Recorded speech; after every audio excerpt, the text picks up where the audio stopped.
एक तो जी मैं सबसे पहले शुक्रिया अदा करता हूँ रियान शाह साहब आपका कि आपने मुझे इज़्ज़त बख्शी कि मैं यहाँ आऊँ और आप तमाम मशरान से गुफ्तगू भी करूँ और आपकी बात भी सुनूँ और आपके मसाइल भी सुनूँ।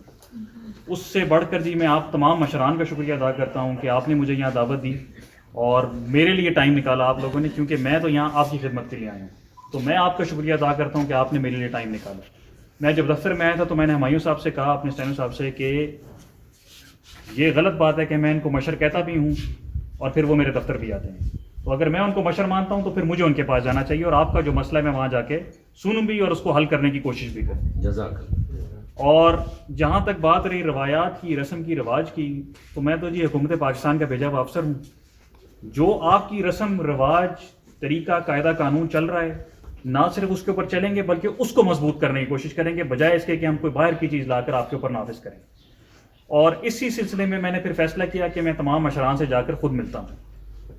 और जिस तरह के रियान शाह साहब आपने भी कहा और मलिक साहब आपने भी कहा, हलीमज़ई क्योंकि मेरी हेडक्वार्टर का ट्राइब भी है, मैं जब मोमन से बाहर होता हूँ तब भी लोग सबसे ज़्यादा मुझे यही बताते हैं कि आप हलीमज़ईयों से जब मिलेंगे तो वो खूबसूरत भी सबसे ज़्यादा लोग हैं, दानिश में भी सबसे आगे हैं और इसीलिए वो हेडक्वार्टर की तहसील है।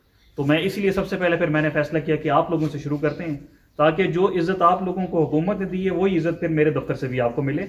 और मैं तो आपकी जो पूरी कौम, कबीला और इस इलाके को अपना हेडक्वार्टर समझता हूँ, तो आप तो बेसिकली मेरे दफ्तर का हिस्सा हैं, ठीक है। तो मेरे दफ्तर ने आप लोगों के थ्रू काम चलाना है और आप लोगों के थ्रू मसाइल, ठीक है जी।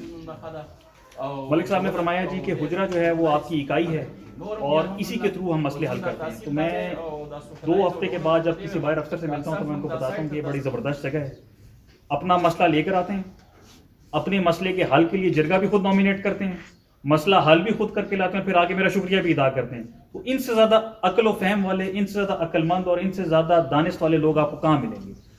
बल्कि जो बाहर की सोसाइटी में, ख़ासतौर पे सिंध, बलूचिस्तान, पंजाब, कश्मीर में, इस्लामाबाद में, इवन बाकी खैबर पख्तूनख्वा में भी जो एक सोच बन गई है कि शायद पता नहीं कबायली किस किस्म के लोग हैं, वो जंग में बिलीव करते हैं या वो कायदा कानून नहीं मानते, वहाँ तो FCR का कानून चलता था। उन लोगों को मैं दावत दूंगा कि वो यहाँ आएँ और आकर देखें कि ये है असली पाकिस्तान, ये है असली जमहूरियत। यही जमहूरियत हम बाकी मुल्क में नाफिज करना चाह रहे हैं, ये जमहूरियत हम बाकी मुल्क में नाफिज करना चाह रहे हैं कि जी लोग अपने फैसला खुद करें।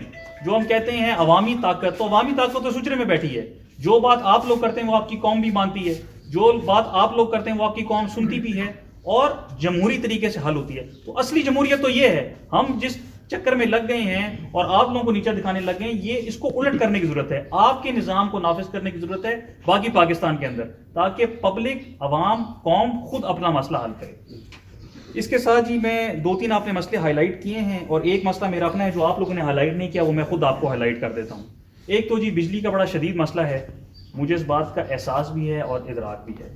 मेरे अफसरान इस बात के गवाह भी हैं कि जुमेरात वाले दिन 1 तारीख को मीटिंग हुई थी टेस्को की, चीफ सेक्रेटरी साहब की और तमाम जो कबायली अजला के DCs हैं, जो न्यूली मर्ज डिस्ट्रिक्शन के जो DC साहिबान हैं, इन सब की मीटिंग हुई थी। उन तमाम DCs में से सिर्फ मैं एक वाहिद बंदा हूँ जो बोला और मैंने चीफ सेक्रेटरी साहब से 2-3 गुजारिशात की हैं। मैंने कहा सर, इस कौम ने बड़ी कुर्बानी दी है, अगर हम इस उम्मीद में हैं कि एक दिन में मीटर लगेगा और अगले दिन से बिजली आना शुरू हो जाएगी, तो वो यहाँ नहीं होने लगा, ठीक है जी। दूसरी बात, आपने मुझे 2 स्कीमें बना कर दी हैं, हमारा DHQ अस्पताल और हमारी वाटर सप्लाई स्कीम। तो पहले तो आप इसकी बिजली बहाल करेंगे तो मैं कौम से जाकर बात करूंगा, उसके बाद मैं कोई और बात करूंगा। जब तक आप मेरी बिजली बहाल नहीं करेंगे, DC ऑफिस कौम के साथ खड़ा है, आपके साथ नहीं खड़ा है।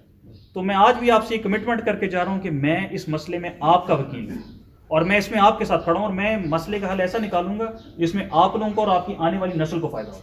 मैं इस बात पे बड़ा कायल हूँ, फौजी खान साहब बैठे हुए हैं, प्रेस क्लब वाले मेरे पास आए थे, मैंने उनसे कहा कि जी दुनिया चांद पे पहुंच रही है, वो खबर टीवी पे चलती है या अखबार में आती है या इंटरनेट पे आती है, ये सब कुछ बिजली से चलता है। तो मेरे मोहम्मद के लोगों को आप बिजली नहीं दे रहे, उनके पास ये खबर पहुंच क्यों रही? तो मोहम्मद का बच्चा बेचारा मोहम्मद में रह जाएगा और जिसने चांद पे पहुंचना है वो चांद से निकल के मरीख पर चला जाएगा। तो ये तो मेरी मोहम्मद कौम के साथ जाती है।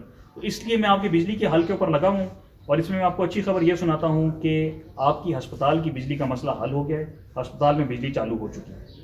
और आपकी पानी के मसले के लिए इस वक्त मेरा एक्सीएन बैठा हुआ है सेक्रेटरी फाइनेंस के पास, इंशाल्लाह आज या कल में ये मसला हम हल करा देंगे। मैं भी खुद कमिश्नर के पास जा रहा हूँ यहाँ से उठकर, और इंशाल्लाह मैं आपके ये दोनों मसले हल कराऊंगा। मियाँ मंडी के लोगों के लिए ये खुशखबरी है कि आपकी बिजली की ग्रिड पे 2 महीने का काम था, उसको हमने कट डाउन करके 1 महीना कर दिया। इंशाल्लाह मियाँ मंडी में जो कमर्शियल फीडर है उसके ऊपर 24 घंटे आप लोगों को बिजली मिलेगी हमारी कमर्शियल सप्लाई से। इंशाल्लाह मेरी कोशिश है कि रमज़ान से पहले